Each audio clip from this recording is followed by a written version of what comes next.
თავდაცვის ყოფილი მინისტრი დავით თევზაძე პოლიტიკაში ბრუნდება. ახალი პარტია მისი ხელმძღვანელობით 2016 წლის საპარლამენტო არჩევნებში იბრძოლებს. ახალი გაერთიანების წევრები ამბობენ, რომ ისინი არა მხოლოდ ხელისუფლების, არამედ სხვა პოლიტიკური სუბიექტების ოპოზიციაში იქნებიან. რა გეგმები აქვს ახალ პოლიტიკურ ძალას საქართველოს მშვიდობისთვის პოლიტიკურ ასპარეზზე. სალმე ქოქიაშვილის რეპორტაჟი. რუსთაველის თეატრის სცენიდან პოლიტიკურ სცენაზე კიდევ ერთი ახალი პარტია გამოვიდა. თავდაცვის ყოფილი მინისტრის დავით თევზაძის პოლიტიკური გაერთიანება ამ დარბაზში ოფიციალურად დაფუძნდა და საპარლამენტო არჩევნებისთვის მზადებაც აქედანვე დაიწყო.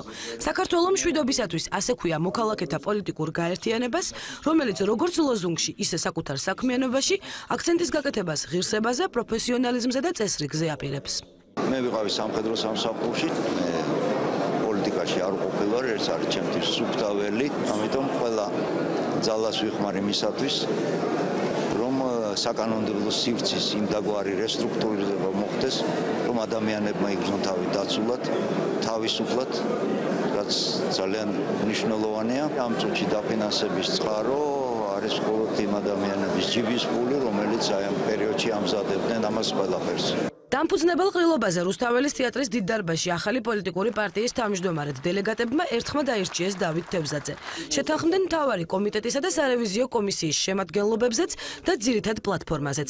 ახალი გაერთიანების წევრები საკუთარ ძალას არა უბრალოდ მმართველი გუნდის ოპოზიციაში, არამედ ზოგადად პოლიტიკური სუბიექტების ოპონენტის როლში ხედავენ. ყველა იმ საკითხში, რომელიც საქართველოსთვის არის ფრიად საციცოცხლოდ მნიშვნელოვანი, ოპონირებას გაუკეთებ ნებისმიერ ძალას, რომელიც ის ნაბის არ გადადგამს, რომელიც საჭირო იქნება ჩვენი ქვეყნისათვის. ეს არის პირველ რიგში მშვიდობისთვის მოწოდებული საზოგადოება და ჩვენ ვცდილობთ, რომ ახალი სიტყვა ვთქვათ პოლიტიკაში.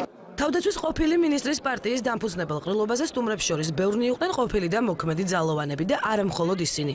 ექსპერტებთან და სამეცნიერო წრეების წარმომადგენლებთან ერთად დავით თევზაძემ დღეს მილოცვები მიიღო იმ ადამიანებისგანაც, რომლებთანაც პირადი და კარიერული მეგობრობა აკავშირებს.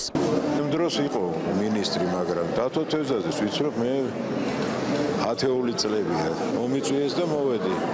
რომ მაინტერესებს რა მოხდება. საინტერესო წელი დგება, ბევრი წინადადება მოსასმენი გვაქვს, ზუსტად აქვე მეც მექნება შაბათს ქალთა კონგრესი და ვფიქრობ, მამაკაცებსაც უნდა მოვუსმინოთ ხანდახან.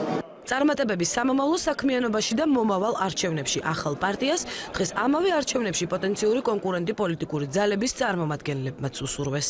წარმოვადგენ საკრებულოში ქართულ ოცნებას.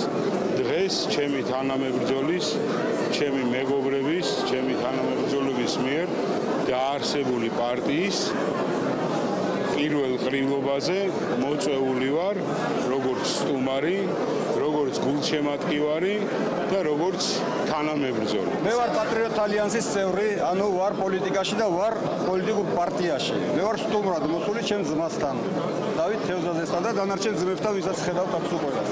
ახალი პარტიის პირველი დამფუძნებელი ყრილობა დაახლოებით 1 საათს გაგრძელდა. იმ გამოწვევების ფონზე. ყველა იმ მიზნითა და გამოწვევით კი, რომელიც ამ 60 წუთის განმავლობაში რუსთაველის თეატრის სცენაზე გაჟღერდა, პოლიტიკურ ხელოვნებაში ძალებს ახალი პარტია უკვე 2016 წლის საპარლამენტო არჩევნებზე მოსინჯავს.